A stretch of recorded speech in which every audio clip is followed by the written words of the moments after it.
Awas, yang paling berbahaya itu antum rajin ikut kajian, antum tahu ilmunya, antum catat, tapi hasil dari apa yang antum pelajari tidak tampak dalam kepribadian antum. Coba lihat apa yang kita lihat di handphone kita, majalah yang dibaca, acara yang ada di TV. Jangan-jangan sampai hari ini masih senang dengan gosip. Jangan-jangan sampai hari ini masih melihat tayangan-tayangan yang tidak elok untuk dipandang. Seharusnya kalau antum mengaku umat Nabi Muhammad, jauhi semua itu. Kadang-kadang antum ingin jadi orang baik, tapi perangkat kehidupan antum di rumah tidak mendukung antum baik. Coba tanyakan pada jalur kehidupan kita setelah Anda berusia puluhan tahun sampai hari ini. Pernah nggak terpikir bahwa hidup kita itu ingin disesuaikan dengan kehidupan Nabi? Pernah nggak terpikir bagaimana bangun tidurnya Nabi? Cara makannya Nabi? Cara minumnya Nabi? Cara jalannya Nabi? Bagaimana Nabi berumah tangga? Bagaimana Nabi bekerja dan sebagainya? Kalau Anda sudah punya pemikiran seperti itu, maka Allah sedang mengantarkan Anda pada tingkat kebaikan tertinggi. Tapi pertanyaan saya, dari puluhan tahun Anda hidup, pernah nggak terpikir hal yang demikian?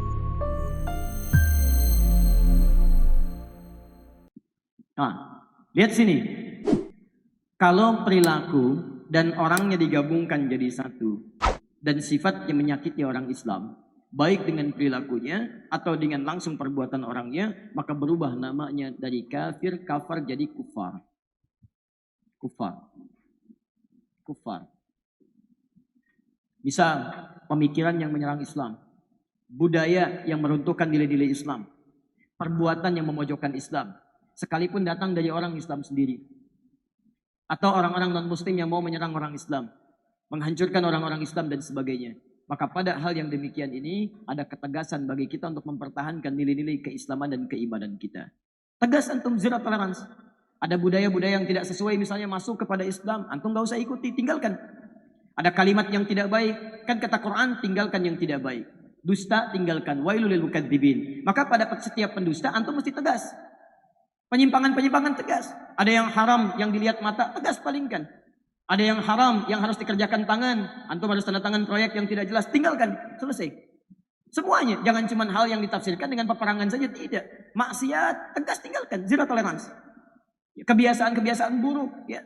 Budaya-budaya dari luar yang tidak ada manfaatnya, tegas tinggalkan. Ya, saya ajak teman-teman yang masih muda-muda, teman-teman sekalian, mohon maaf ya, kadang-kadang saya suka aneh gitu. Ya, kita punya penyakit cepat kaget, gampang kagum. Betul, kaget, kagum. Muncul mall baru, kaget. Oh, kesana brong, belanja enggak, numpang kagum aja. Udah gitu balik lagi. Ya, sama, ada satu ditindik, ikut ditindik. Satu dilubangin, ikut dilubangin. Padahal menurut penelitian yang dilubangi itu asalnya, di tempat asalnya itu homo, Pak. Itu, satu lubang itu homo. Kalau sudah dilubangi dengan satu lubang lagi, berarti homo yang ini sudah bergaul dengan homo yang lain. Tuh, itu yang bahaya. Ditiru lagi, gitu kan? Nah, saya kembalikan ya.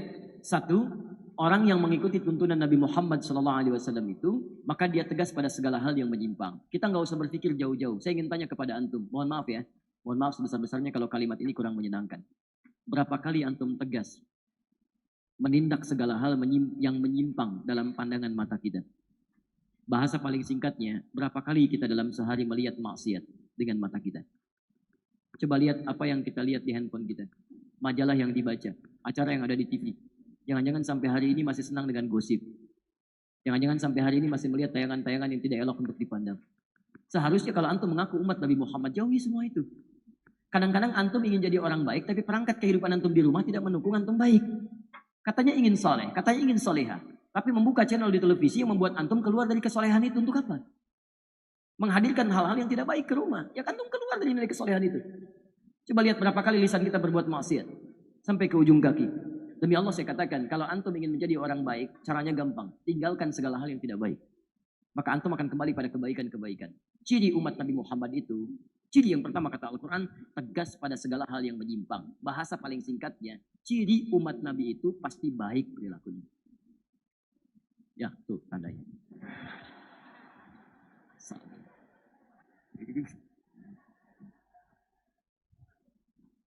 Sudah?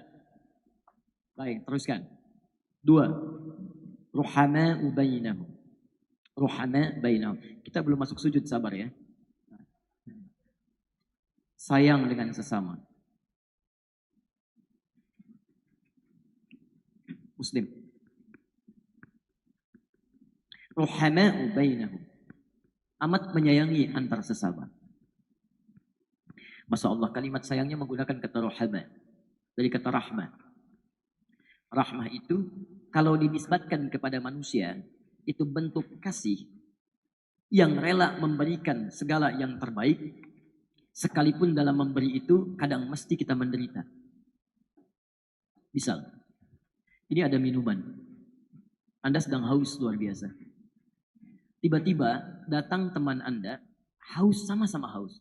Anda sangat haus, dia pun sangat haus. Minumannya cuma 1 gelas. Saya tanya pada ibu, begitu dia datang, dia muslim, ibu muslim.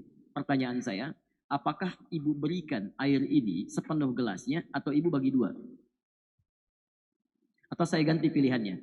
Apakah ibu berikan ini dibagi 2 atau tidak dikasih sama sekali? Baik. Lihat baik-baik. Rohama itu berbeda.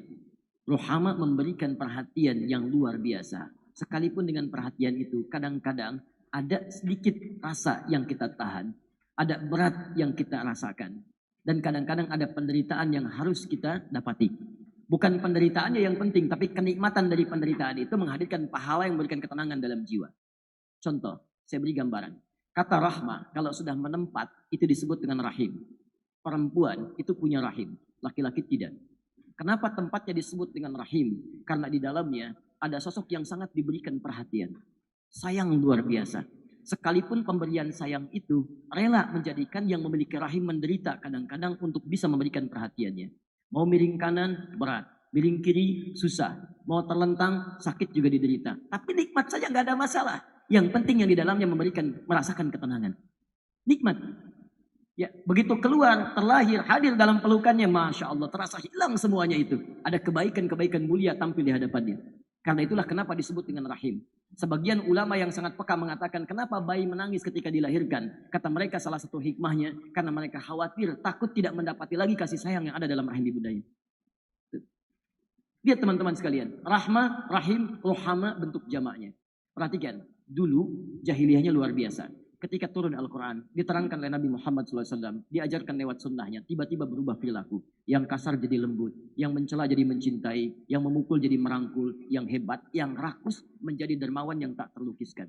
Datang orang haus diberikan minum seminum-minumnya. Datang orang lapar sisa makanan yang cukup untuk satu keluarga, untuk satu orang diberikan untuk orang itu. Lapar diterima oleh orang punya makanan. Haus diterima oleh orang punya minuman. Kehilangan harta rela dibagi 2 dengan harta-hartanya. Luar biasa. Sampai diabadikan di Quran surah 59 ayat 9 sampai dengan 10. Wa yu'thiruna ala anfusihim walau kana bihim khasasah. Ada orang-orang yang sifat rohamanya luar biasa sampai rela berbagi dengan temannya sekalipun dirinya malah bahagia menahan apa yang belum bisa dia rasakan. Jadi ada orang kalau haus bahagia, Bu. Aneh. Dia punya minuman, dia haus, datang orang lain. Dia itu lebih bahagia memberikan pada orang dibanding minum sendiri. Coba lihat. Jadi ada orang yang bahagia ketika orang lain bisa menikmati apa yang dia miliki. Dia sendiri tidak mendapatinya. Wah, level itu susah, Bu. Datang orang haus. Haus ya. Masya Allah. Tuh. Itu bukan rohama namanya. Kita kehilangan ini. Kita kehilangan ini. Perhatikan turunan hadisnya. Al-mu'minu lil mu'mini kal bunyan yashuddu ba'duhu ba'dha. Saking ruhamanya mukmin satu dengan yang lainnya bagikan satu bangunan yang saling menguatkan. Ya, maaf. Bagaikan satu tubuh kal jasadil wahid. Idza staka minhu 'udhun, kalau satu sakit yang lain merasakan. Ini dicubit, ini terasa, ini terasa, ini terasa. Pertanyaan saya, maaf ya, kalau ada sebagian ikhwah kita yang memiliki persoalan, apakah kita punya rasa yang sama? Demi Allah saya katakan, saya beberapa hari sering menangis. Kita kehilangan ini. Kita kehilangan ini. Kok bisa tetangga Anda kebanjiran, Anda yang foto-foto? Ceklik, banjir. Apa yang tidak menggerakkan hati Anda untuk menolong dia? Kok bisa ada orang kejang-kejang kesetrum, Anda malah sibuk merekam? Kejadian petugas PLN kesetrum. Masya Allah. Anda kenapa nggak bantu dia? Mungkin dengan pergerakan Anda yang cepat bisa cepat menolong orang yang dimaksudkan. Ada orang yang nekat mengakhiri hidupnya, ingin bunuh diri, ingin lompat dari ketinggian, malah sibuk video dari bawah. Terjadi live siaran langsung, ada orang mau bunuh diri. La haula wala quwata illa billah. Anda ini kenapa sih? Yang paling aneh, pada sesama muslim itu saling menyerang, berselisih, saling serang satu dengan yang lainnya. Pada yang tidak seiman, kok pada baik? Bukan berarti nggak boleh baik. Pada yang tidak seiman, kita baik. Pada yang seiman seharusnya lebih baik. Coba silahkan cek berapa banyak orang saling berselisih di media sosial. Saling hina itu, saling celah ini, saling celah itu. Demi Allah saya katakan, saat Anda sedang mencela saudara Anda sedang keluar dari umatnya Muhammad SAW. Sedang keluar. Karena kalimatnya menggunakan ma'iyah. Ma'ahu nih, ma'ahu tuh. Saking pentingnya dihapus. Ya. Ya. Semoga Allah ampuni dosa orang menghapus. Ma'iyah ini artinya kebersamaan, ma'iyah, ikut. Jadi kalau Anda melanggar ketentuan ini, Anda keluar dari rombongan ini. Keluar. Anda sedang berbaris, Anda keluar relnya. Kereta api kan ada relnya tuh. Keluar dari rel, berarti Anda keluar kan dari jalurnya. Anda keluar. Dan bisa bahaya. Kereta keluar dari jalur, itu bisa bahaya. Dia terjungkal, dia jatuh, dan banyak persoalan dalamnya. Sekarang Anda keluar dari ketentuan umat Nabi Muhammad SAW. Saat Anda mengerjakan hal yang dilarang oleh Nabi, Anda secara tidak sadar sedang keluar dari tuntunan Nabi, keluar dari relnya. Ya, silakan cek. Anda mencela teman Anda sendiri.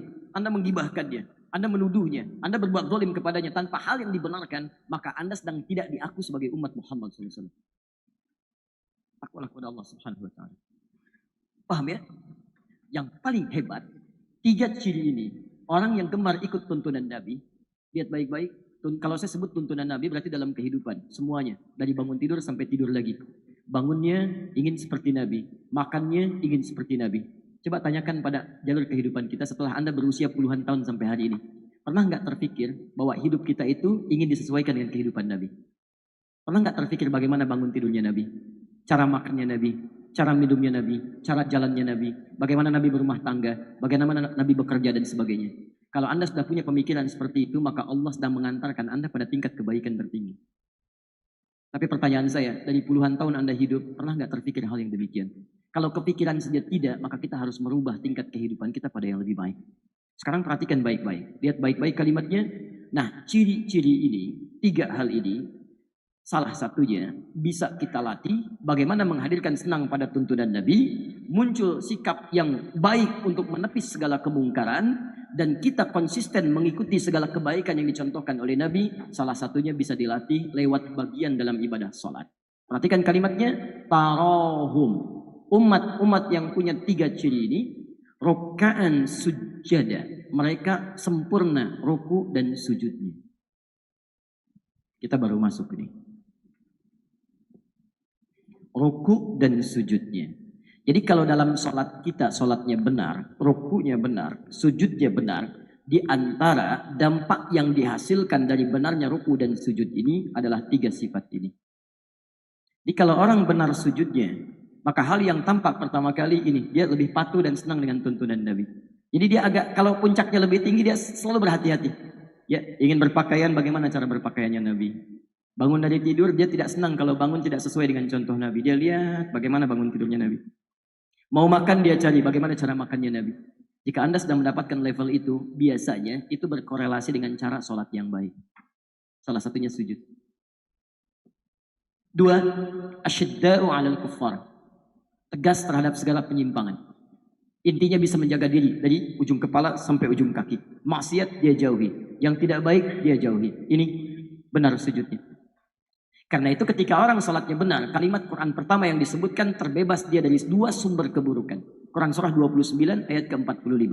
Innas salata tanha 'anil fahsya wal munkar. Ini tegas pada yang menyimpang. Fahsya, munkar. Mata tidak melihat yang fahsya. Telinga tidak mendengar yang mungkar. Kaki sampai ke ujung tangan menghindari keduanya. Ini.